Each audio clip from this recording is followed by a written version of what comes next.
الله وبركاته. الحمد لله رب العالمين، والصلاة والسلام على سيد الأنبياء والمرسلين وعلى آله وأصحابه أجمعين، أما بعد، فأعوذ بالله من الشيطان الرجيم. بسم الله الرحمن الرحيم.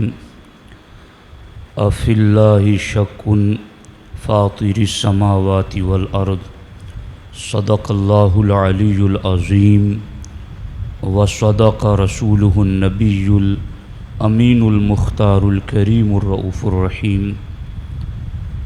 لائق صد احترام قبلہ سید معین صاحب قبلہ، حضرت مولانا محمد یوسف صاحب قبلہ، ہمارے بوڈیلی کے سنی دعوت اسلامی کے نگراں جناب عثمان غنی صاحب قبلہ، دیگر حاضرین محفل، میرے اور آپ کے لیے خوش نصیبی کی بات ہے کہ اللہ جل مجدہ الکریم نے ہمیں عقیدہ توحید سننے اور سمجھنے کے لیے اس سنی اجتماع میں شرکت کی توفیق بخشی. اللہ کریم جو بھی اس کی نشانیاں ہیں، ان نشانیوں کے وسیلے سے ہمیں اپنی پہچان اور معرفت عطا فرمائے. آغاز گفتگو سے قبل ادب و احترام کے ساتھ حضور سید المرسلین، خاتم الانبیاء، شفیع المذنبین، رحمت للعالمین، خاتم المعصومین صلی اللہ تعالی علیہ وآلہ واصحابہ وبارک وسلم کی بارگاہ میں اپنی غلامی کا ثبوت دیں، اور جس طریقے سے میں پڑھا ہوں میرے ساتھ مل کر حضور دل کے ساتھ نذرانہ محبت پیش کریں. الصلاۃ والسلام علیک یا رسول اللہ، الصلاۃ والسلام علیک یا حبیب اللہ، الصلاۃ والسلام علیک یا نبی اللہ، وعلی آلک واصحابک یا نور اللہ، صلی اللہ تعالی علیہ وسلم. عرش و فرش و زمان و جہت اے خدا، سرکار مفتی اعظم ہند علیہ الرحمہ فرماتے ہیں، عرش و فرش و زمان و جہت اے خدا، جس طرف دیکھتا ہوں ہے جلوہ تیرا،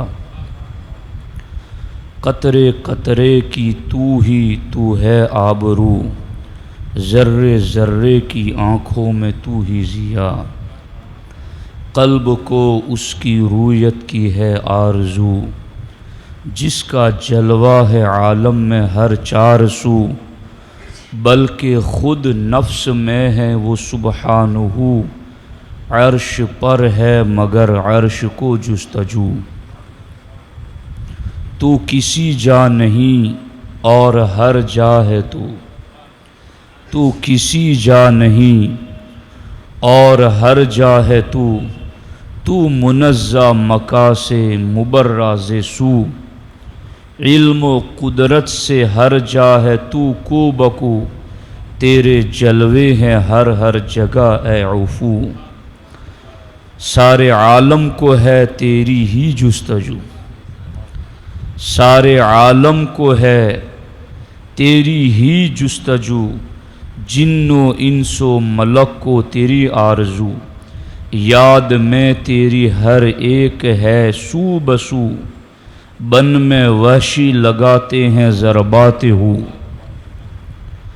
نغمہ سنجان گلشن میں چرچا تیرا، چہچہے ذکر حق کے ہیں صبح و مسا، اپنی اپنی چہک اپنی اپنی صدا، اللہ اکبر، اپنی اپنی چہک اپنی اپنی صدا، سب کا مطلب ہے واحد کہ واحد ہے تو، سب کا مطلب ہے واحد، سب کا مطلب ہے واحد کہ واحد ہے تو، طائران جنا میں تیری گفتگو، گیت تیرے ہی گاتے ہیں وہ خوش گلو، کوئی کہتا ہے حق کوئی کہتا ہے ہو، اور سب کہتے ہیں لا شریک لہو، اور سب کہتے ہیں لا شریک لہو، بلبل خوش نوا طوطی خوش گلو، زمزماں خاں گاتے ہیں نغمات ہو، قمری خوش لقا بولی حق سر ہو، فاختہ خوش ادا نے کہا دوست تو، صبح دم کر کے شبنم سے غسل و وضو، شاہدان چمن بستہ صف روبرو، ورد کرتے ہیں تسبیح سبحانہ، ہوا ولا غیرہ ہوا ولا غیرہ، اللہ اکبر۔ سرکار مفتی اعظم ہند علیہ الرحمہ ارشاد فرماتے ہیں، خواب نوری میں آئیں جو نور خدا، بقعے نور ہو اپنا ظلمت کدا، جگمگا اٹھے دل چہرہ ہو پرزیا، نوریوں کی طرح شغل ہو ذکر ہو، اللہ اللہ اللہ اللہ۔ دوستان محترم، جس طرح تر و تازہ چہروں کے ساتھ آپ تشریف فرما ہیں، میرا دل بھی چاہتا ہے کہ کچھ باتیں آپ کے سامنے کھول کر رکھنے کی کوشش کروں۔ ایک مرتبہ حضور دل کے ساتھ درود پاک پڑھ لیں۔ اللہم صلی علی سیدنا و مولانا محمد و آلہ و صحبہ و بارک وسلم، صلاۃ و سلام علیک یا سیدی یا رسول اللہ صلی اللہ تعالی علیہ وآلہ وسلم۔ دوستان محترم، ہمارے آقا علیہ الصلاۃ والسلام کی خدمت میں حضرت جبریل امین حاضر آئے اور عرض کیا، جبریل نے، اخبرنی عن الایمان، اے اللہ کے رسول علیہ السلام مجھے ایمان کے بارے میں بتائیں کہ ایمان کسے کہتے ہیں۔ تو ہمارے آقا علیہ السلام نے ارشاد فرمایا، ان تؤمن باللہ و ملائکتہ و کتبہ و رسلہ والیوم الآخر والقدر خیرہ و شرہ من اللہ تعالی۔ ایمان کا تم نے پوچھا ہے کہ ایمان کسے کہتے ہیں، میں اور آپ اپنے آپ کو مومن اور اہل ایمان کہتے ہیں اور الحمدللہ ہیں۔ ہم سے اگر کوئی پوچھتا ہے کہ آپ مومن ہیں، آپ کے پاس ایمان ہے، تو ایمان کسے کہتے ہیں، تو ممکن ہے کہ بہت سارے لوگوں کے پاس اس کا جواب نہ ہو کہ میں اپنے آپ کو مومن تو کہتا ہوں، مگر ایمان کن کن چیزوں کا نام ہے وہ یاد نہیں ہے۔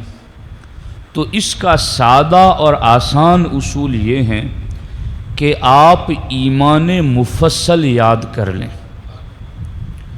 اور ایمان مفصل کا ترجمہ یاد کر لیں۔ ایمان مفصل میں تفصیلی ایمان لکھا ہوا ہے، اور وہ جو ایمان مفصل میں جو لکھا ہے وہ اسی حدیث جبریل سے لیا گیا ہے۔ جبریل نے پوچھا، حضور ایمان کسے کہتے ہیں؟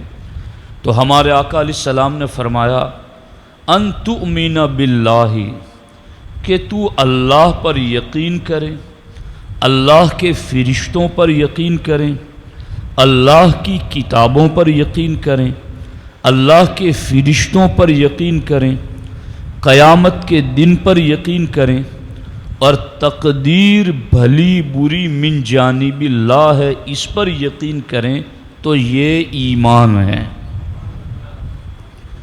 تو آج کا پہلا سبق آپ نے میرے خیال سے سیکھ لیا۔ اگر آپ سے کوئی پوچھتا ہے کہ آپ مومن ہیں تو کیسا ایمان ہونا چاہیے اور ایمان کن چیزوں پر ہونا چاہیے، تو یہ چیزیں ہیں تفصیلی جن پر یقین رکھنے کو ایمان کہتے ہیں۔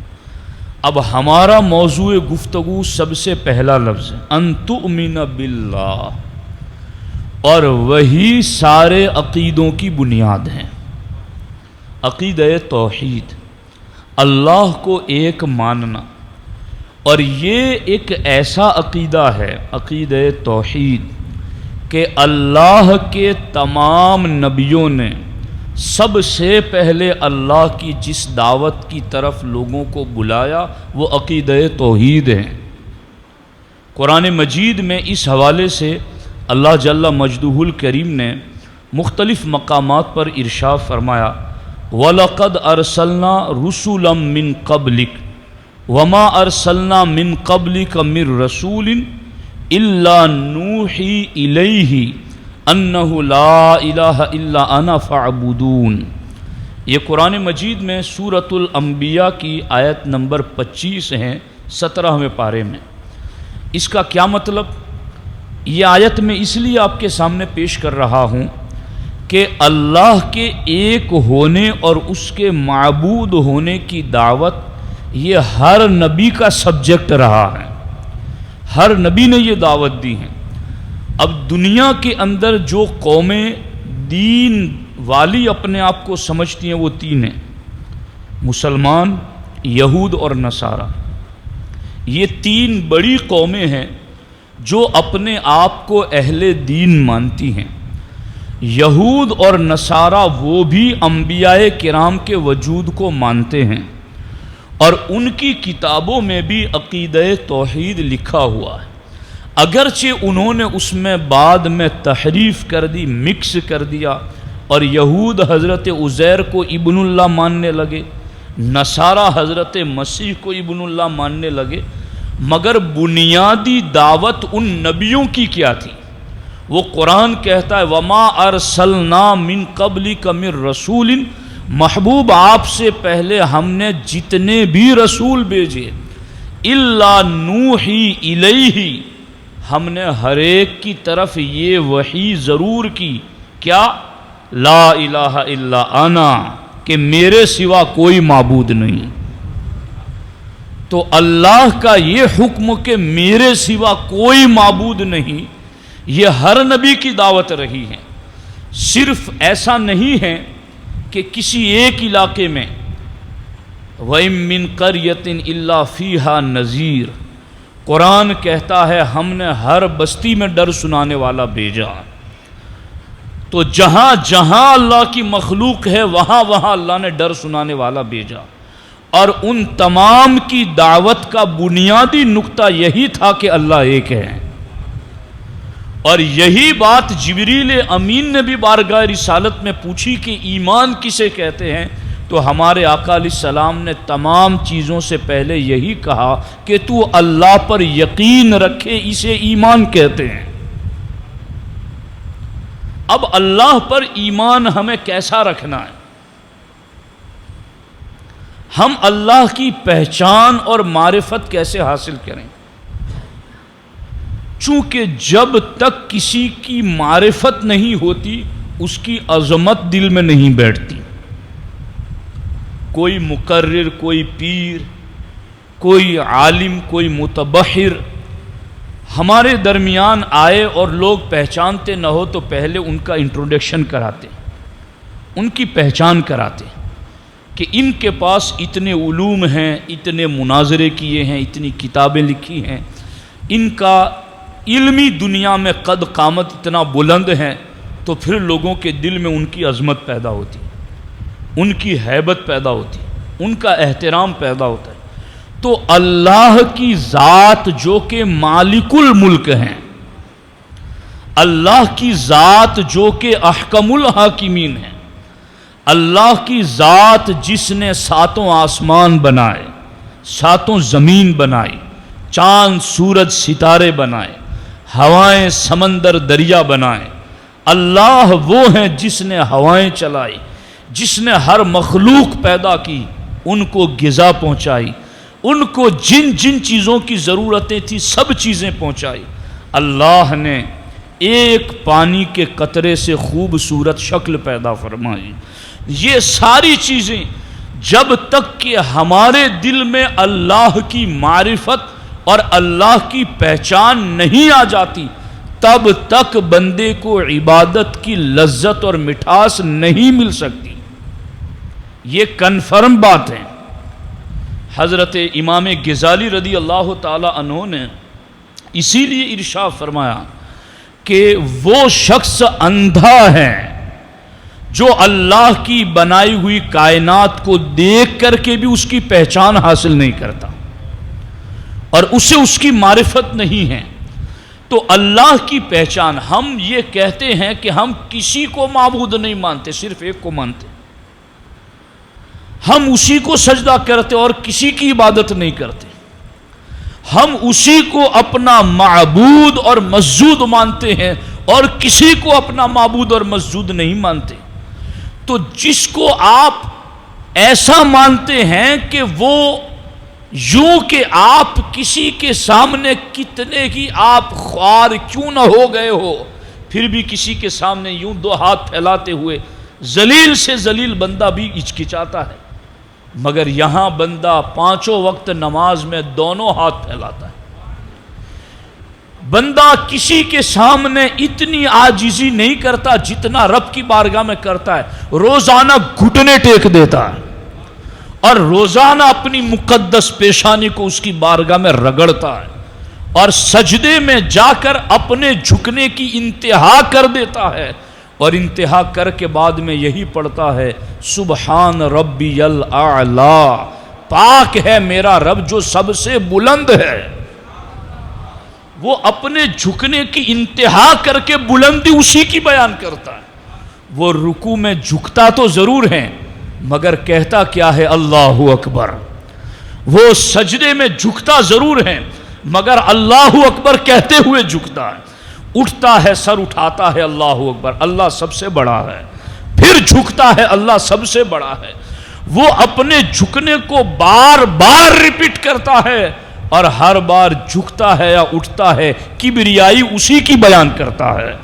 تو جب ہم اس قدر زیادہ اپنے آپ کو گرا دیتے ہیں اس کی بارگاہ میں اور اس کائنات میں لیس کمثلہ شیء، اس کے مثل کسی کو نہیں مانتے، جب اس کو وحدہ لا شریک اور اتنا اپنے آپ کو اس کا بندہ مانتے ہیں، تو پھر ضروری ہے کہ اس کی پہچان تو حاصل کریں، اس کی معرفت تو حاصل کریں۔ اگر بندہ کسی شخص سے ملاقات کر لے راستے میں، پھر بعد میں پتہ چلے جن سے تم نے ملاقات کی یہ اس ملک کے مفتی اعظم ہیں، یہ اس علاقے کے محدث اعظم ہیں، یہ اس علاقے کے متقی اعظم ہیں، تو آدمی پشیمانی میں رہتا ہے، شرمندگی میں رہتا ہے کہ یار مجھے پہلے سے پتہ ہوتا میں دستبوسی کرتا، میں ان کے ساتھ کچھ قدم چل لیتا۔ تو ایک شخص جو انسان ہے، علم حاصل کر لیا، اس کی عظمت اتنی بیٹھ گئی کہ اگر مجھے پتا ہوتا تو میں ان کا شایان شان احترام کرتا، شایان شان ان کی قدر کرتا۔ ارے خدا کے بندو، بار بار تمہیں اذانوں سے پکارا جاتا ہے اللہ اکبر، کبریائی کا مالک صرف اللہ ہے، ساری کائنات کا مالک صرف اللہ ہے۔ کہیں ایسا نہ ہو کہ زندگی کی آخری سانس اکھڑنے لگے اور تمہاری زبانوں پر یہ لفظ ہو وما قدر اللہ حق قدری، کہ انہوں نے اللہ کی قدر نہیں کی جیسی کرنی چاہیے۔ تو ضروری ہے کہ جبریل نے پوچھا بارگاہ رسالت میں، اور بارگاہ رسالت سے پہلی تعلیم ایمان کے حوالے سے یہ دی گئی ان تؤمن باللہ، کہ تو اللہ پر یقین رکھے۔ اب اللہ پر یقین بندہ جتنا پختہ رکھے گا اتنا ہی زیادہ اس کے ایمان میں لذتیں پیدا ہوگی، اور ایمان پختہ اتنا زیادہ ہوگا جتنی اسے اللہ کی معرفت ملے گی۔ اب معرفت کیسے ملے گی؟ معرفت کا کیا کانسیپٹ ہے؟ کیسے ہم اللہ کی پہچان اور معرفت حاصل کریں؟ یہ میرے سامنے کتاب ہے المعتقد المنتقد، علامہ فضل رسول بدایونی علیہ الرحمہ کی لکھی ہوئی کتاب، اور اس کا حاشیہ لکھا ہے المعتمد المستند مجدد اعظم امام اہل سنت نے۔ اس میں علامہ فضل رسول بدایونی علیہ الرحمہ نے معرفت کی 4 قسمیں بیان کی۔ اللہ کی پہچان کی کل کتنی قسمیں ہیں؟ 4 قسمیں، اور چاروں قسموں میں سے ہم صرف ایک قسم کی معرفت اور پہچان حاصل کرنے کے مکلف ہیں۔ مکلف کا معنی ذمہ دار، ہم پر لازم۔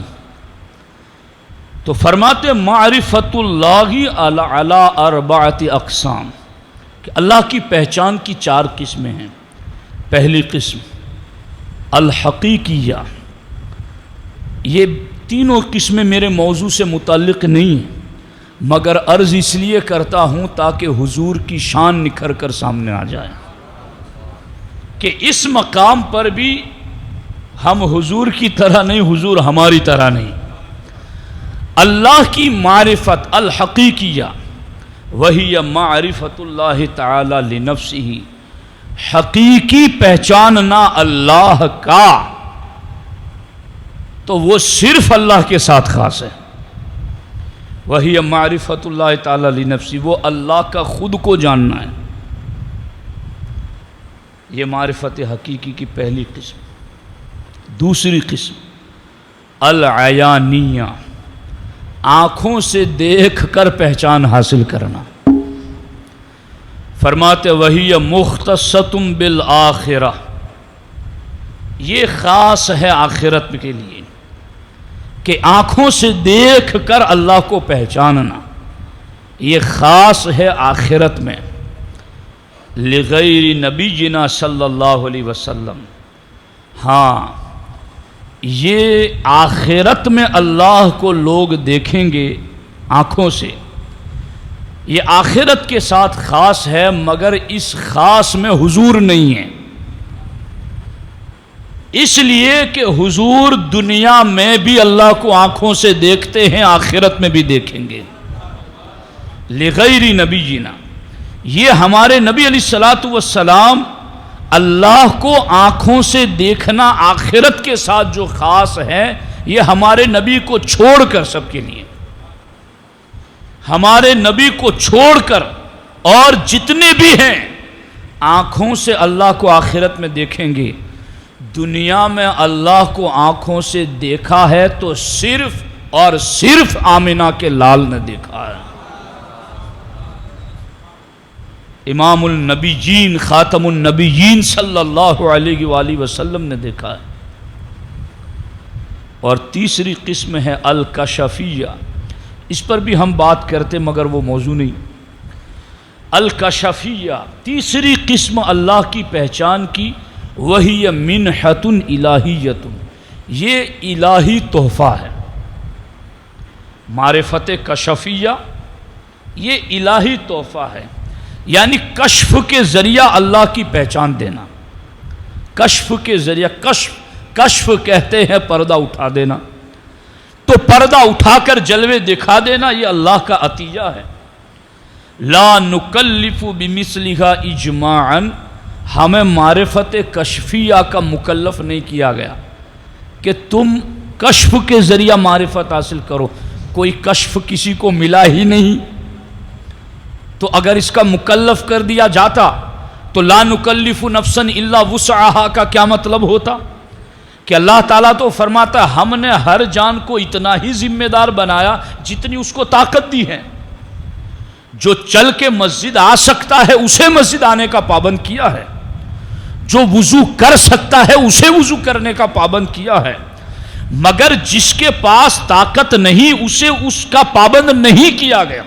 تو جب معرفت کشفیہ کے پردے اٹھا کر پہچان کرا دینا اور کر لینا، اگر اس کا بندے کو مکلف کیا جاتا تو وہ کشف حاصل ہی نہیں کرتا، گنہگار ہو جاتا، طاقت ہی نہیں تھی، تو اس کا بندے کو ذمہ دار نہیں بنایا گیا۔ ہاں اللہ جسے چاہتا ہے اسے دکھا دیتا ہے۔ ہمارے امام اعظم ابو حنیفہ رضی اللہ تعالیٰ عنہ نے 90 سے زیادہ مرتبہ کشف کے ذریعہ خدا کا دیدار فرمایا، اور باقی اولیاء اللہ صالحین کو بھی اللہ کا دیدار نصیب ہوا، مگر یہ کشف والی پہچان ہمارے ذمے لازم نہیں ہے۔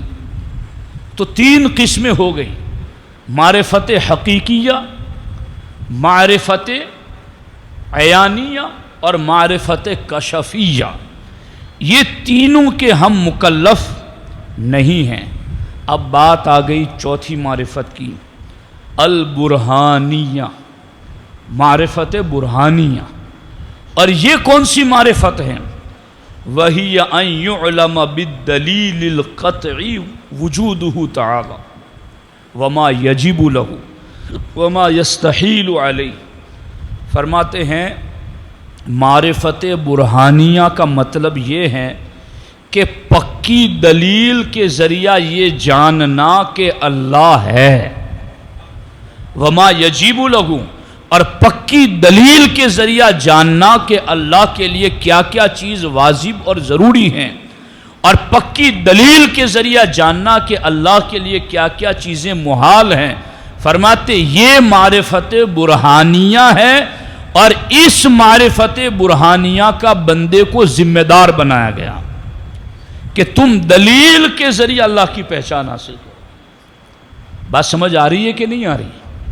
میں تو آپ کو سمجھانے بیٹھا ہوں، اور میرا جو اپنا ذوق ہے اس کے مطابق سمجھانے کی کوشش کر رہا ہوں، مگر اگر آپ تھوڑا مجھ سے جڑیں گے اور قریب ہوں گے میری سمجھ اور فہم کے، جو حقیقت میں ہمارے بزرگوں کی فہم ہے، تو انشاءاللہ تھوڑی دیر گزرے گی، آپ کو احساس نہیں ہوگا میں کہاں بیٹھا ہوا ہوں، آپ اپنے آپ سے باہر آ جائیں گے۔ اللہ کی معرفت ہوتی ہی ایسی ہے جو بندے کو سنتے سنتے بولتے بولتے مست الست کر دیتی ہے، بندہ اس کی معرفت میں گم ہو جاتا ہے۔ تو ہمیں جس معرفت کا ذمہ دار بنایا گیا ہے وہ معرفت برہانیہ ہے، اور معرفت برہانیہ کہتے ہی اس کو ہے کہ ہمیں دلیل کے ذریعہ اللہ کو جاننا ہے۔ اللہ کے لیے واجب کیا ہے؟ وہ سمیع ہیں، وہ بصیر ہیں، وہ قدیر ہیں، وہ قادر ہیں، وہ قیوم ہیں، وہ حی لا ینام ہیں، وہ عزیز ذو انتقام ہیں، وہ فعال لما یرید ہے، لا یسأل عما یفعل، اس کی شان ہے۔ یہ ساری باتیں دلیل کے ذریعہ جاننا ہم پر فرض ہے، ضروری ہے کہ ہم ان چیزوں کو جانیں۔ اب میں نے جمعہ میں بھی آپ کے سامنے کہا تھا کہ اللہ کے رسول علیہ السلام نے بھی اسی لیے ارشاد فرمایا، تفکروا فی آلاء اللہ ولا تفکروا فی اللہ فتہلکوا۔ اللہ کی ذات میں غور نہ کرو، اللہ کی نشانیوں میں غور و فکر کرو۔ تو یہاں بھی جو بات بتائی گئی کہ جس معرفت کا مجھے اور آپ کو ذمہ دار اور مکلف بنایا گیا ہے وہ معرفت ہے جو دلیل کے ذریعہ جانی جائے۔ اب اللہ ہی سے پوچھو کہ اے اللہ تو خود بتا کہ تیرے ہونے پر دلیل کیا ہے۔ قرآن کا ہر پارہ، قرآن کی ہر سورت، اور میں اپنی معلومات کے مطابق کہتا ہوں قرآن کا ہر رکوع اللہ کی قدرت کی نشانیوں سے بھرا ہوا ہے اور بندے کو دعوت دے رہا ہے۔ میں صرف اس میں سے ایک آیت پڑھ رہا ہوں اس وقت، اور اس کے کچھ حصوں پر ہم گفتگو کریں گے۔ اللہ رب العزت نے ارشاد فرمایا، سنُرِيهِمْ آیاتنا فی الآفاق وفی انفسہم حتی یتبین لہم انہ الحق۔ اللہ رب العزت فرماتا ہم انہیں اپنی نشانیاں دکھائیں گے، ہم انہیں اپنی نشانیاں دکھائیں گے۔ کہاں دکھائیں گے؟ فی الآفاق، پوری کائنات میں وہ جدھر نظر ڈالیں گے ہم ہر سمت اپنی نشانیاں دکھائیں گے۔ وفی انفسہم، اور کائنات تو کائنات ہے، ہم ان کے وجود میں اپنی نشانیاں دکھائیں گے۔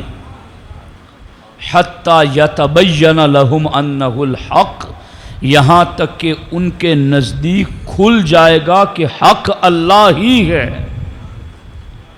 ہم انہیں دکھائیں گے نشانیاں، مگر ان نشانیوں کے لیے ہمیں مکلف کیا گیا۔ کیسے؟ افلا تبصرون، تم آنکھوں سے کام کیوں نہیں لیتے؟ یعنی دعوت دی گئی ہے، یہ آسمان اتنا بڑا بنا ہے، تم تو چند فٹ کا چھت بھی بغیر پیلر کے کھڑا نہیں کر سکتے، مگر اتنا بڑا آسمان بغیر عامد ترونہا، بغیر ستون کے تم دیکھ رہے ہو۔ افلا تبصرون، تم اپنی آنکھوں کو کام میں کیوں نہیں لاتے؟ اپنی آنکھوں سے دیکھتے کیوں نہیں ہو؟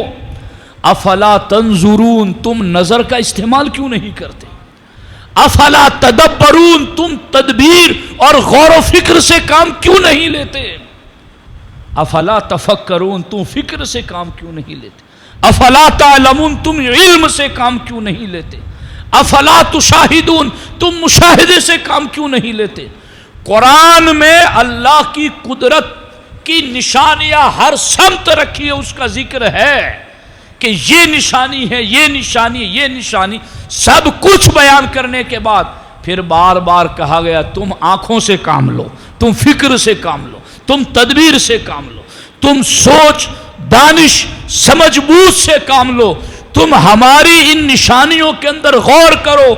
اس کریم کا کرم تو دیکھو کہ اس نے ایک قطرے سے ہمارا وجود بنا دیا، اس وجود کو آنکھیں دی جو دیکھتی ہیں، اس وجود کو کان دیے جو سنتے ہیں، اس وجود کو ناک دی جو سونگھتی ہے، اس وجود کو زبان دی جو چکھتی ہے، اس وجود کو ہاتھ دیے جو اٹھتے ہیں، اس وجود کو پاؤں دیے جو چلتے ہیں، اس وجود کے لیے غذا لازم کی وہ کھاتے ہیں۔ کام صرف اتنا کہ لقمہ حلق سے نیچے اتارے، ہضم کرنا ان کے بس میں نہیں، فضلہ کہاں پہنچانا اور پھر اس سے خون بنانا، کون سے سیلز کس مقام پر پہنچانا، اب ان میں سے کوئی کام اس انسان کے بس میں نہیں ہے۔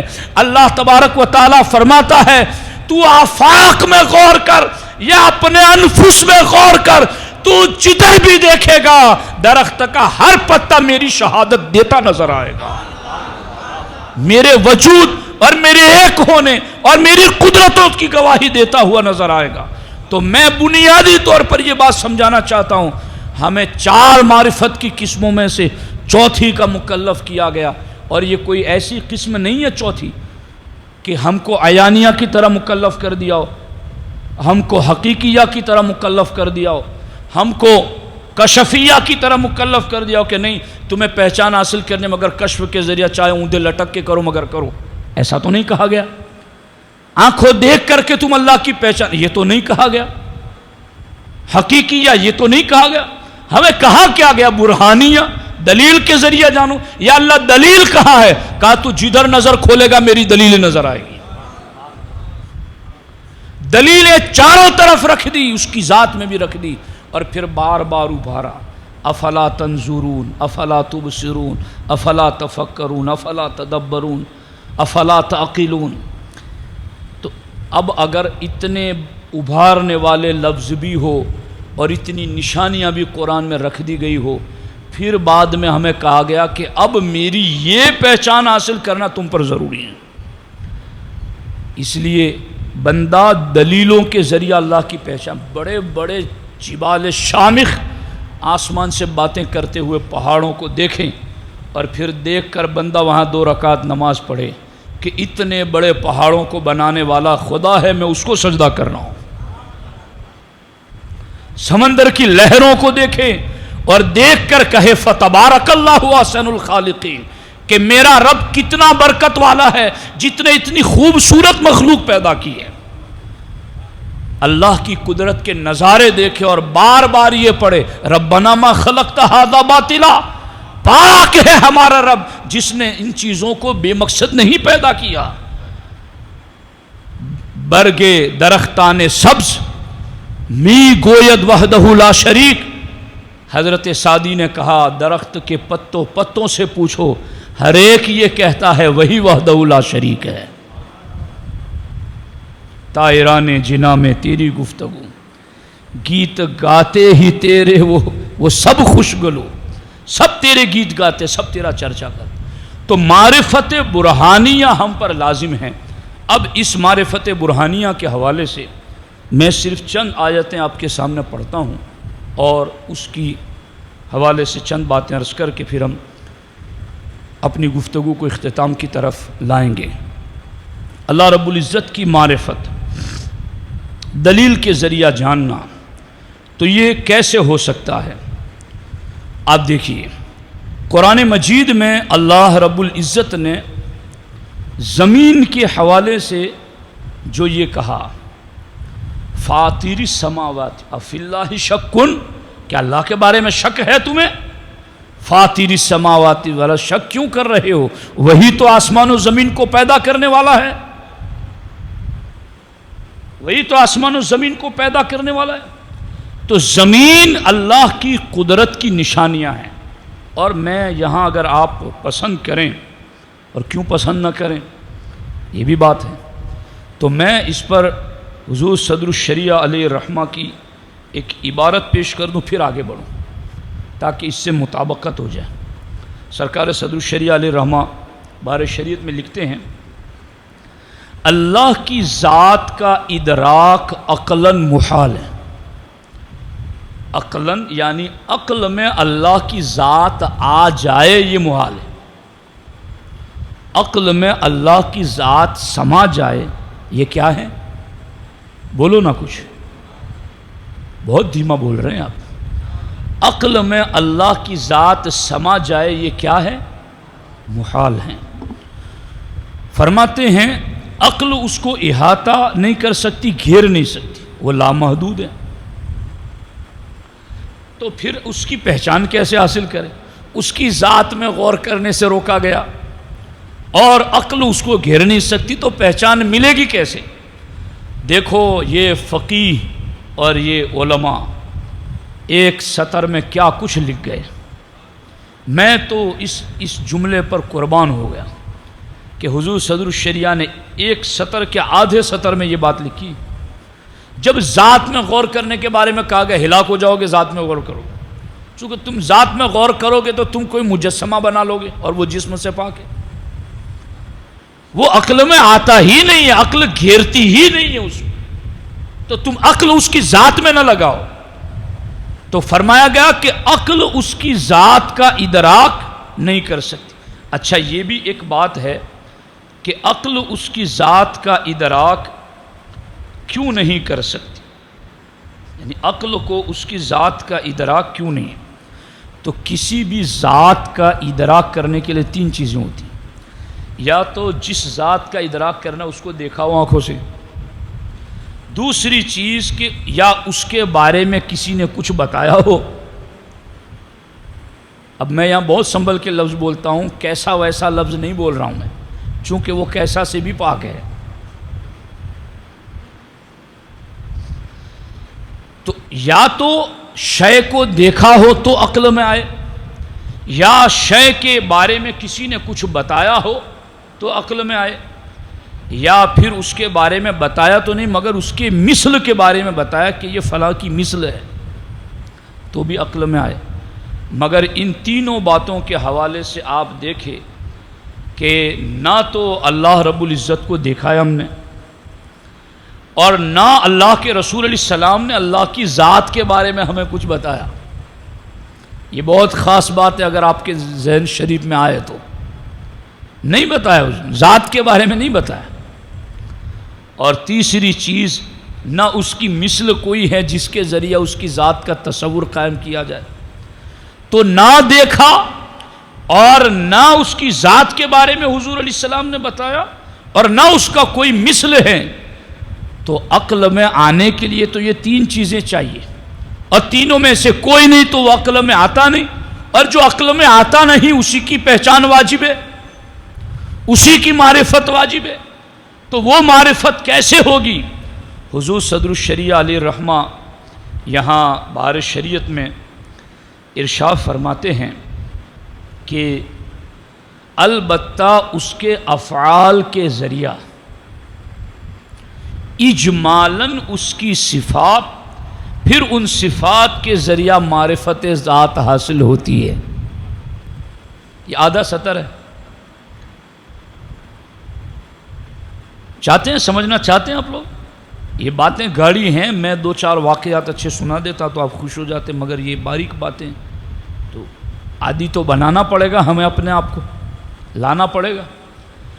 سرکار صدر الشریعہ علیہ رحمہ فرماتے ہیں کہ افعال کے ذریعہ، افعال کیا ہے؟ اس نے آسمان بنایا۔ افعال کیا ہے؟ اس نے زمین بنائی۔ افعال کیا ہے؟ اس نے چاند سورج ستارے بنائے۔ افعال کیا؟ اس نے سمندر ہوائیں بنائے۔ افعال کیا آگے؟ اس نے کروڑہان گنت مخلوقات کو پیدا فرمایا۔ افعال کیا ہے؟ وہ ہر ایک کو رزق پہنچاتا ہے۔ افعال کیا ہے؟ کہ وہ خالق، وہ مالک، وہ رازق، یہ ساری چیزیں اللہ کے افعال ہیں۔ اب سرکار صدر الشریعہ فرماتے ہیں ان افعال کے ذریعہ سے اللہ کی صفتوں کی پہچان ہوگی۔ یعنی ایک بندہ یہ سوچے کہ اس زمین پر کتنے انسان ہیں، ہر ایک کو کھانے کی ضرورت ہے، اب سب کے لیے اناج زمین سے پیدا کرنے والا اللہ ہے۔ ایک گاؤں کا کوئی مکھیا ہو، اس کو پابند کر دیا جائے کہ اس گاؤں کے لوگوں کو جو جو کھانا پینا سب تجھے کھلانا پلانا ہے، کیا ہوگا؟ یعنی یہ ممکن ہی نہیں ہے۔ چونکہ دانا بھی اللہ کا پیدا کیا، وہ زمین میں ڈالیں گے تو ہمارا تو صرف کام ڈالنا، اس کو اگانے والا اللہ ہے، اس کو بارش دینے والا، سورج کی دھوپ دینے والا، اس کو پکانے والا، پھل دینے والا سب اللہ ہے۔ ایک گاؤں اور ایک علاقے کا کسی امیر سے امیر ترین بندے کو بھی پابند کر دیا جائے، میں تو کہتا ہوں ایک گھر کا پابند کر دیا جائے تو بھی نہیں کر سکتا۔ بندہ سوچے کہ سارے انسانوں کو وقت پر غذا پہنچانے والا، اور یہ تو انسان سمندر میں مچھلیاں اور ویل مچھلی جس کی غذا روزانہ کی کتنی، سب کو ان کے وقتوں پر ان کی ضرورت کے مطابق غذا پہنچانے والا اللہ ہے، رزق پہنچانے والا اللہ ہے۔ تو یہ رزق پہنچانا اللہ کے افعال میں سے ایک فعل ہے کہ وہ رزق پہنچانے والا ہے۔ جب اس فعل پر اللہ کے غور کرو گے تو اس کے رازق ہونے والی صفت کی پہچان ملے گی۔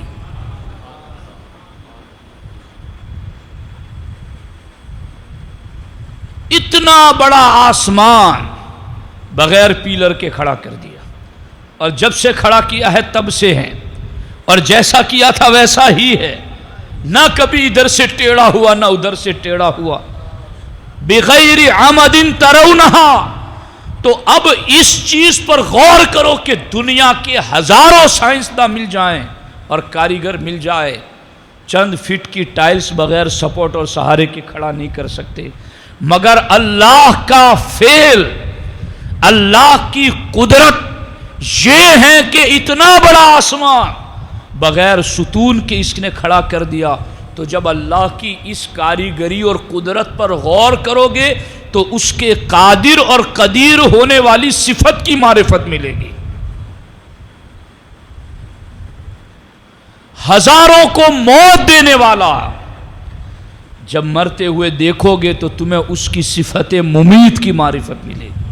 زندگی دیتا ہے، اس فعل پر اللہ کے غور کرو گے تو تمہیں اس کی صفت حی کی معرفت ملے گی۔ جو اللہ کے جتنے بھی افعال ہیں، کام ہیں، ان کاموں پر غور کرو گے تو اللہ سرکار صدر الشریعہ فرماتے ہیں ان افعال پر غور کرو گے تو صفات کی تھوڑی معرفت مل جائے گی۔ اور پھر آگے فرماتے ہیں پھر صفات کے ذریعے سے معرفت ذات حاصل ہو جاتی ہے، پھر صفات کی معرفت ملے گی تو صفات کی معرفت کے ذریعہ ذات کی معرفت مل جائے گی۔ تو ہماری ڈیوٹی کیا ہے؟ افعال میں غور کریں۔ ہماری ڈیوٹی کیا ہے؟ معرفت برہانیہ حاصل کریں۔ ہماری ڈیوٹی کیا ہے؟ قدرت کی نشانیوں میں غور کریں۔ ہم یہ تو دیکھتے ہیں کہ فلاں جگہ مصنوعی بناوٹی آرٹیفیشل جھرنے بنائے گئے، پانی پڑتا ہے، لائٹنگ جلتی ہیں، کتنا خوبصورت لگتا ہے. یار کیا بناوٹ ہے، یار کیا بناوٹ ہے، یہ تو فلاں ملک کی بناوٹ، یہ تو فلاں ملک کی کاریگری. ارے خدا کی کاریگری پر کب غور کرو گے جس کی معرفت کا مجھے آپ کو ذمہ دار بنایا گیا، اور اس کی معرفت کے لیے یہ زمین و آسمان. اب میں صرف ایک بات کی طرف آپ کی توجہ دلانا چاہتا ہوں. سرکار صدر الشریعہ کی بات ہو گئی، اب حضرت علامہ فضل رسول بدایونی کی بات اور سرکار صدر الشریعہ کی بات، دونوں کو ملا کر کے ہمیں اللہ کی معرفت واجب ہے، تو افعال کے ذریعہ معرفت حاصل کریں.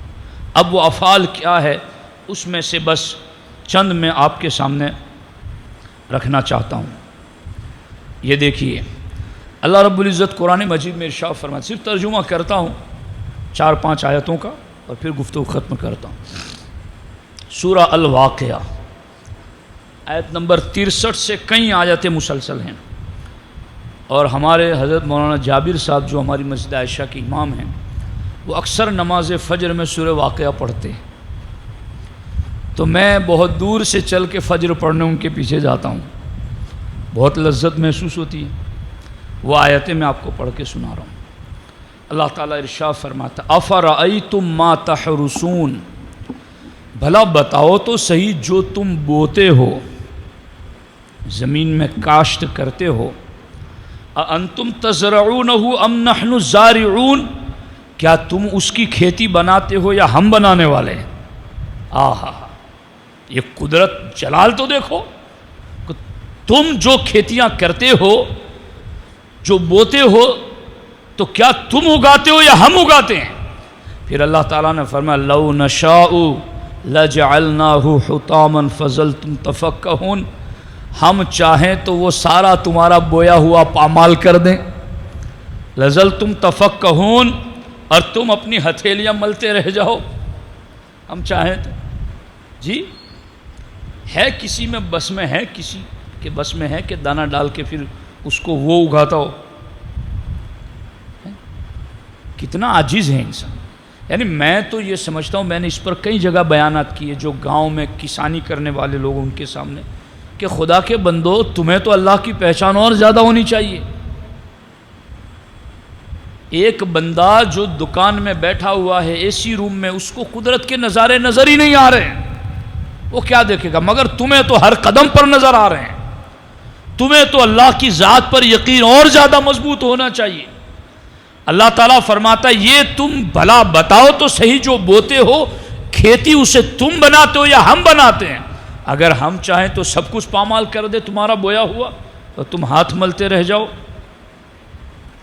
پھر اللہ تعالیٰ نے فرمایا افرأیتم الماء الذی تشربون، بھلا بتاؤ تو صحیح جو پانی تم پیتے ہو، انتم انزلتموہ من المزن ام نحن المنزلون، کیا بادلوں سے اسے تم نے اتارا ہے یا ہم نے اتارا ہے؟ یہ شکوہ دیکھو، لفظوں کا جلال دیکھو. تم نے اتارا، ہم نے اتارا ہے. اللہ کے کلام کی ہیبت دیکھو. اللہ تعالیٰ فرماتا افرأیتم الماء لو نشاء لجعلناہ اجاجا، ہم چاہیں تو یہ سارا پانی ہی کھاری کر دیں. جی فلولا تشکرون، تو پھر شکر ادا کرنے والے کیوں نہیں بنتے ہو؟ اب یہ پانی جو روزانہ پیتے ہو دن میں، لوگ خوب بتاتے اتنے گلاس پیو، اتنا میڈیم پیو، یہ پیو وہ پیو. تو وہ جو پی رہے ہو کم از کم حلق سے اترتے اترتے تو احساس ہو کہ اس پانی کا خالق کون ہے. اتنی تو پہچان اور معرفت ہو. اسی لیے میں نے جمعہ میں بھی یہ بات کہی تھی کہ تمام نیک کاموں کرنے سے پہلے دعائیں رکھی گئی، اور ہر دعا میں اللہ کا نام رکھا گیا، تاکہ تم پانی پیو تو بھی تمہیں اللہ کی یاد آئے، پانی پی چکو تو بھی تمہیں اللہ کی یاد آئے، تم سواری پر سوار ہو کر سفر کے لیے نکل رہے تو بھی تمہیں خدا کی یاد آئے، گھر میں آؤ تو بھی خدا کی یاد، گھر سے نکلو تو بھی خدا کی یاد، کپڑے پہنو تو بھی خدا کی یاد، اولاد کو دیکھو تو بھی خدا کی یاد. ارے اپنے آپ کو آئینے میں دیکھو تو بھی دعا پڑھو، اے اللہ جیسی صورت بہتر کی ہے سیرت بھی بہتر کر دے۔ تو یہاں بھی خدا کی یاد، یعنی جوتے پہنو، چپل پہنو، تیل لگاؤ، کنگھی کرو۔ زندگی کا کون سا کام ایسا ہے جس سے پہلے دعا نہ رکھی گئی ہو اور اس دعا میں خدا کا ذکر نہ رکھا گیا ہو؟ یہ اسی لیے تو ہے کہ تم اپنی زندگی کا کوئی بھی کام کرو اس سے پہلے اپنے خدا کو یاد کرو کہ ان چیزوں کا خالق اور مالک اللہ ہے۔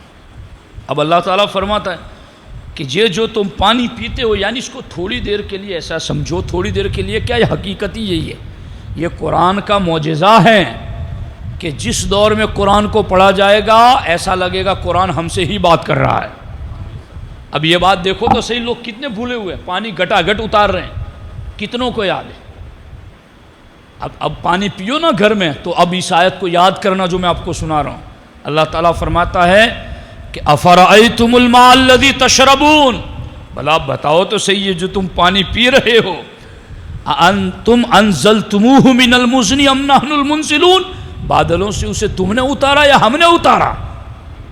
یہ لو نشاء جعلناہ اجاجا، ہم چاہتے تو یہ سارا ہی کھاری کر دیتے تو پیتا ہی کیا، فلولا تشکرون، تو میرا شکر ادا کیوں نہیں کرتا؟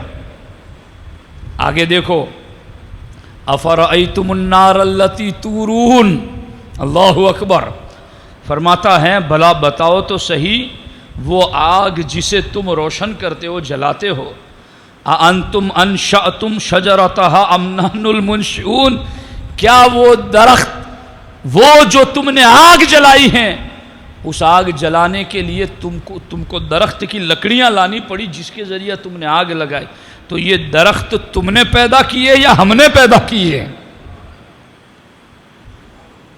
اللہ اکبر، اللہ اکبر، اللہ اکبر۔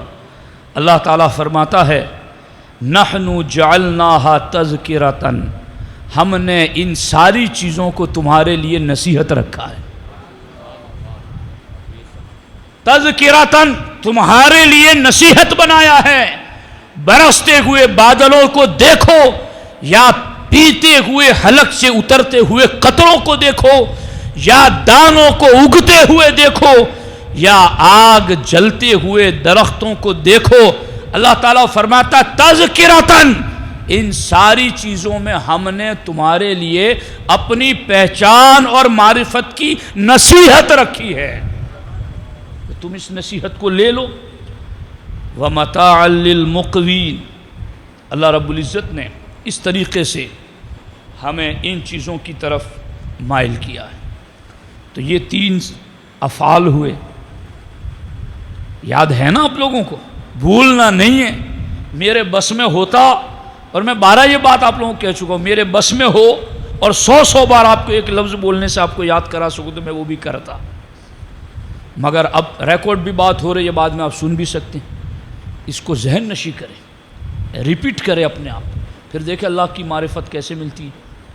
پھر آپ کو جو بھی کرشمہ نظر آئے گا نا، جو بھی آپ دیکھیں گے، آپ کی زبان سے بے ساختہ یہ لفظ نکلیں گے، فتبارک اللہ احسن الخالق، برکت والا اللہ ہے جس نے اتنی خوبصورت مخلوق پیدا کی ہے، برکت والا۔ توجہ لے جاؤ اللہ رب العزت کی بارگاہ کی طرف۔ اب دیکھو، تو یہ 3 افعال ذکر کیے میں نے، اب میں آپ کے سامنے ایک فعل اور ذکر کرتا ہوں، پھر گفتگو کو ختم کرتا ہوں۔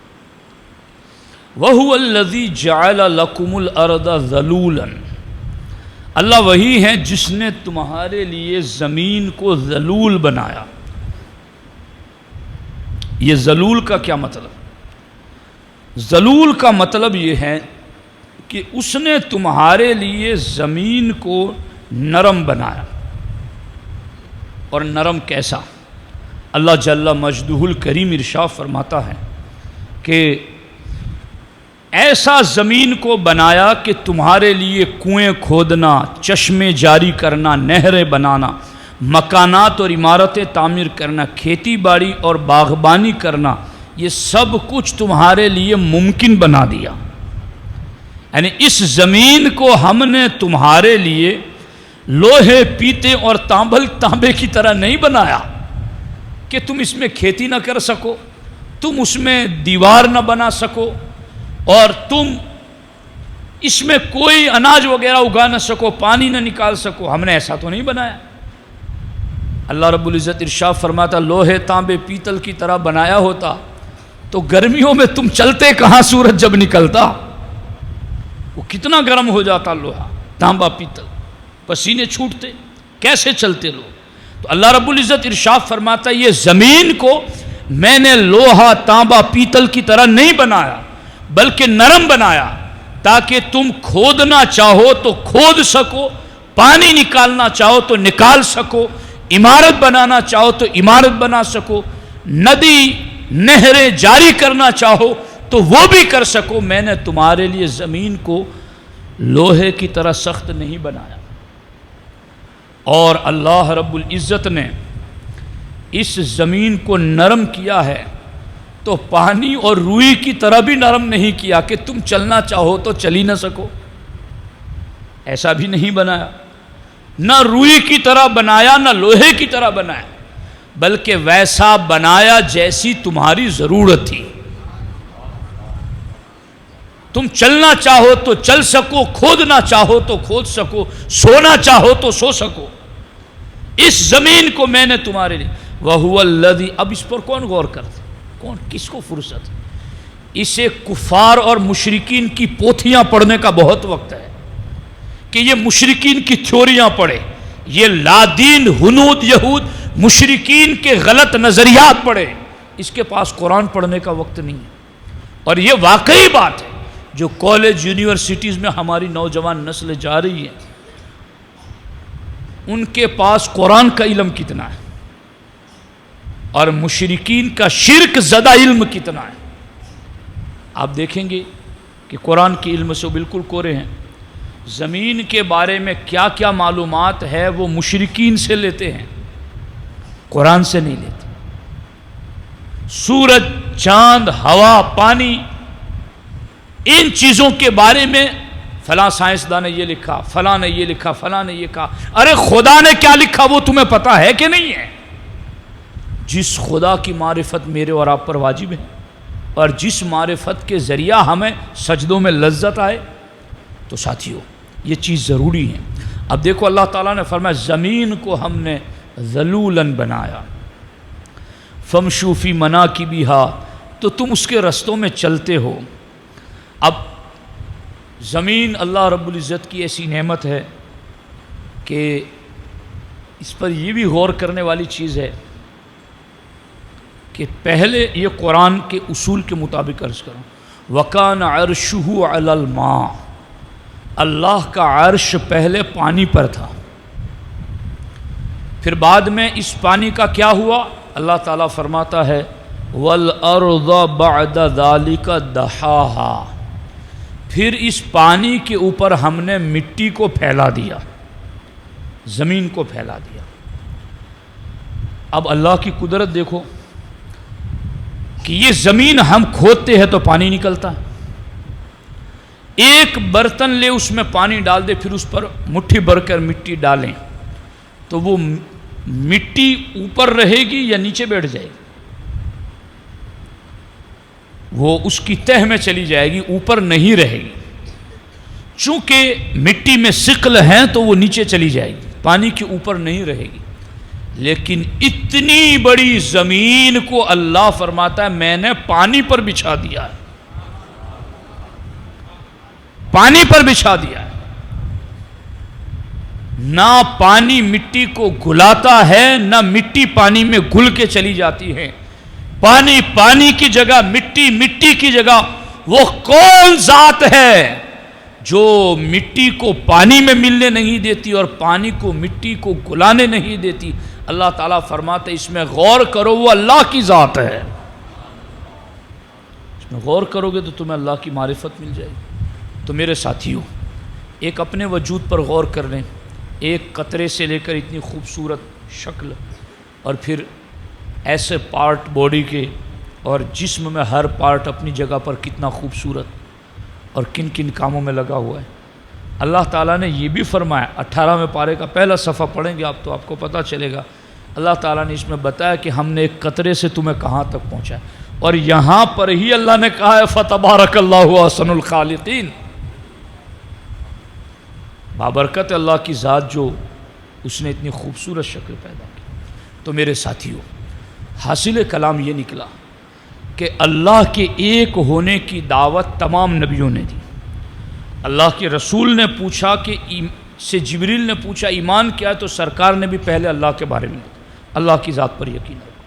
اللہ کے بارے میں معلومات حاصل کرنے کے لیے 4 قسموں میں سے ایک قسم کا ہمیں ذمہ دار بنایا گیا، وہ تھا دلیل کے ذریعہ، افعال کے ذریعہ، اس کی نشانیوں اور قدرتوں کے ذریعہ اس کی پہچان حاصل کرنا۔ چند نشانیاں میں نے آپ کے سامنے ذکر کی ہیں، اب ان چیزوں میں غور کرو گے تو پھر اللہ رب العزت کی معرفت اور پہچان ہمیں نصیب ہوگی۔ ان چیزوں پر خوب غور و فکر کرو، قرآن پڑھو، آیتیں پڑھو، تفسیر پڑھو، علماء اہل سنت کے رابطے میں رہو، ان سے پوچھتے رہو، تو انشاءاللہ عز و جل ایک وقت ایسا آئے گا کہ جب اس کائنات پر نظر ڈالتے ہوئے آپ مسجد کی طرف آئیں گے تو آپ کے پاؤں بوجھل نہیں ہوگے، آپ کے پاؤں خوشی خوشی جلد چلے گے کہ میں اس پورے کائنات کے خالق کو سجدہ کرنے جا رہا ہوں۔ آپ کے دل میں ذوق پیدا ہوگا، شوق پیدا ہوگا، اللہ رب العزت کی قدرتوں میں غور کرنے کی وجہ سے اس کی محبت میں اضافہ ہوگا۔ میرے آقا فرماتے ہیں کہ ایک بندہ رات کو لیٹا ہوا تھا، آسمان کو دیکھا تو کہا، ستاروں کو دیکھا تو کہا کہ اے آسمان میں مان گیا کہ تیرا خالق اللہ ہے، ستاروں کو دیکھا میں مان گیا کہ تیرا خالق اللہ ہے۔ اتنا کہتے کہتے اللہ کی محبت سے اس کا دل بھر گیا اور اس نے کہا میرے اللہ مجھے بخش دے۔ سرکار فرماتے اللہ نے اس کو معاف فرما دیا۔ اتنی بھی جو بندہ اللہ کی نشانیوں میں غور و فکر کرتا ہے اللہ اس کو اتنا معاف کر دیتا ہے۔ غور و فکری کسی کو کوشش فکری نہیں، صبح سے شام، شام سے صبح، نہ جانے کن کن کاموں میں دماغ لگاتے رہتے۔ کچھ اس گرد کو صاف کرو عقل پر جو لگی ہے اور سیدھے قرآن کی طرف آ جاؤ۔ یہ دور بہت شک پیدا کرنے والا دور ہے، دجالیت کا بھرپور دور چل رہا ہے۔ اس وقت سب سے بڑی دجالیت یہی ہے کہ ایمان والوں کو ان کے ایمان کے بارے میں کنفیوز کر دیا جائے۔ دنیا یہ نہیں چاہتی کہ تم یہودی ہو جاؤ، عیسائی ہو جاؤ، مشرک ہو جاؤ، وہ یہ ضرور چاہتی ہے کہ تم مسلمان نہ رہو،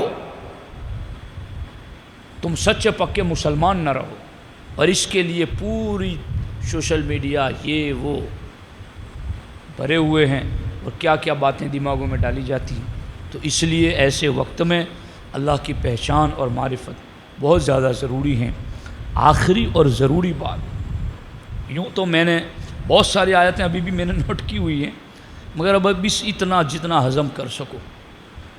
اللہ نے جتنی بھی نشانیاں بتائی نا، شیخ سعدی نے کہا ہر پتہ اللہ کی نشانی ہے، ہر گیا ہے کہ می روید وحدہ لا شریک می گوید، ہر رواں رواں جو زمین سے اگتا ہے سب اللہ کی گواہی دیتا ہے، مگر ان تمام اللہ کی ذات کی نشانیوں میں سب سے بڑی نشانی ہمارے نبی ہے، سب سے بڑی نشانی، اس لیے کہ ان تمام نشانیوں کو پوجنے والے دنیا میں ہیں۔ کوئی چاند کو سجدہ کر گیا، کوئی سورج کو کر گیا، کوئی پہاڑوں کو کر گیا، کوئی درختوں کو کر گیا، کوئی دریاؤں کو کر گیا، مگر کسی نشانی نے بول کر یہ نہیں کہا مجھے سجدہ نہ کر، جس کی میں مخلوق ہوں اس کو سجدہ کر، کسی نے یہ نہیں کہا، مگر حضور اللہ کی برہان ناطق ہے، بولتی ہوئی نشانی۔ جب صحابہ نے کہا حضور قیصر و کسریٰ کو ان کے ماننے والے سجدے کرتے ہیں، ہم آپ کو سجدہ کیوں نہ کریں؟ سرکار نے فرمایا میری امت میں تمہیں صرف یہ حکم دیتا ہوں سجدہ صرف وحدہ لا شریک کو کرو۔ اور یہ جتنی بھی نشانیاں ہیں ان نشانیوں میں سب سے بڑی نشانی اللہ کے رسول علیہ السلام اس لیے بھی ہیں کہ یہ ساری نشانیوں کو اللہ نے اپنے محبوب کی مٹھی میں دے دیا کہ یہ نشانیاں چلے گی حضور کے اشارے پر۔ حکم دے دے درختوں کو جڑوں سے چیر کے آ جائے، حکم دے دے پتھر کو تو پانی پر چل کے آ جائے، حکم دے دے جانوروں کو دوڑتے ہوئے آ جائے، اشارہ کر دے چاند شک ہو جائے، اور انگلی اٹھا دے تو سورج منزلوں سے واپس پلٹ آئے۔ تو یہ نشانیاں اللہ نے اپنے محبوب کے ہاتھ میں دے دی، اختیار میں دے دی۔ تو حضور کی ذات اللہ کی نشانیوں میں سب سے بڑی نشانی ہے۔ تو جتنا ان نشانیوں میں غور کرنے سے اللہ کی پہچان ملتی ہے، اتنا حضور کی شان و مقام میں غور کرنے سے بھی اللہ کی پہچان ملتی ہے۔ اب وہابی اور سنی میں فرق یہی ہے، وہ ان نشانیوں کو تو بتاتا ہے، سب سے بڑی نشانی نہیں بتاتا۔ سنی کا معاملہ یہ ہے کہ سب سے بڑی نشانی بھی بتاتا ہے اور یہ بھی بتاتا ہے باقی نشانیاں ان کے ہاتھ میں ہیں۔ تو دوستان محترم، یہ میری آپ کی خوش قسمتی ہے کہ آج اللہ نے ہمیں موقع دیا اور اس سنی اجتماع میں ہم نے اللہ کی توحید کے حوالے سے کچھ ضروری باتیں سمجھنے کی کوشش کی۔ اب یہ جتنا سنا ہے اس کو بار بار سنو اور پھر نماز پڑھنے آؤ، پانی پیو، پھر اللہ کی آیت کو یاد کرو، اناج کھاؤ، اللہ کی آیت کو یاد کرو، آگ جلتے دیکھو، اللہ کی نشانی کو یاد کرو۔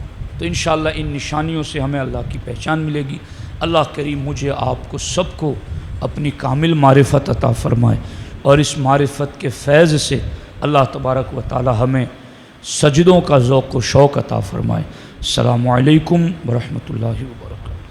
والے تاج والے دو جہاں کے راج والے، عرش کی معراج والے، آسیوں کی لاج والے، یا نبی سلام علیکہ، یا رسول سلام علیکہ، یا حبیب سلام علیکہ، صلوات اللہ علیکہ۔ اے میرے مولا کے پیارے، نور کی آنکھوں کے تارے، اب کسے سید پکارے، تم ہمارے ہم تمہارے، یا نبی سلام علیکہ، یا رسول سلام علیکہ، یا حبیب سلام علیکہ، صلوات۔ بسم اللہ الرحمن الرحیم۔ اللہم صلی علی سیدنا مولانا محمد وآلہ وصحبہ وبارک وسلم۔ اللہم انا نستغفرک ونتوب الیک، اللہم انا نستغفرک ونتوب الیک، اللہم انا نستغفرک ونتوب الیک، سبحانک اللہم وبحمدک، اشہد ان لا الہ الا انت، استغفرک واتوب الیک۔ یا اللہ اس سنی اجتماع کو اپنی بارگاہ میں قبول فرما۔ یا اللہ یہاں جو کچھ بھی ذکر خیر ہوا، تیرے محبوب کا پیغام سنایا گیا، توحید کی معرفت پر گفتگو ہوئی، یا اللہ ان سب باتوں کو یاد رکھنے اور عملی زندگی میں نافذ کرنے کی توفیق عطا فرما۔ یا اللہ تیرے محبوب کے عظیم مرتبے کا واسطہ ہمیں اپنی کامل معرفت عطا فرما۔ یا اللہ تیری معرفت کے صدقے ہمارے سجدوں میں ذوق و شوق عطا فرما۔ یا اللہ جتنے حاضر آئے سب کی حاضری کو قبول فرما، ہم سبوں کے گناہوں کو معاف فرما، آئندہ زندگی میں گناہوں سے بچنے کی توفیق عطا فرما۔ یا اللہ ہماری اور ہمارے والدین کی بے حساب مغفرت فرما، ہمارے تمام اہل ایمان مرحومین اور مرحومات کی مغفرت فرما۔ یا اللہ یا رحمان یا رحیم تو بہتر جانتا ہے کون کس نیت سے حاضر ہیں۔ یا اللہ اپنے حبیب کے صدقے سب کی دلی نیک جائز مرادوں کو پورا فرما۔ یا اللہ یا رحمان یا رحیم حضرت سید پیر قمر الدین بابا صاحب کو شفائے کاملہ عطا فرما، صحت تامہ عطا فرما، ان کا سایہ شفقت عوام اہل سنت پر تا دیر قائم اور دائم فرما۔ یا اللہ یا رحمان یا رحیم ہمارے جن ساتھیوں نے محفل کو سجایا، دام درم قدم سخن حصہ لیا، سب کو بہترین جزا سے ہمکنار فرما۔ عالمی تحریک سنی دعوت اسلامی کو دین دنی رات چگونی ترقی عطا فرما۔ اس تحریک کے جملہ معاونین، مخلصین، محبین، منتسبین سب کو دارین کی جزا عطا فرما۔ ان اللہ و ملائکتہ یصلون علی النبی یا ایہا الذین آمنوا صلوا علیہ وسلموا تسلیما۔ اللہم صلی علی سیدنا و مولانا محمد و آلہ و صحبہ وبارک وسلم وافوض امری الی اللہ ان اللہ بصیر بالعباد وصلی اللہ تعالی علی خیر خلقہ وعلی آلہ و صحبہ اجمعین برحمتک یا ارحم الراحمین۔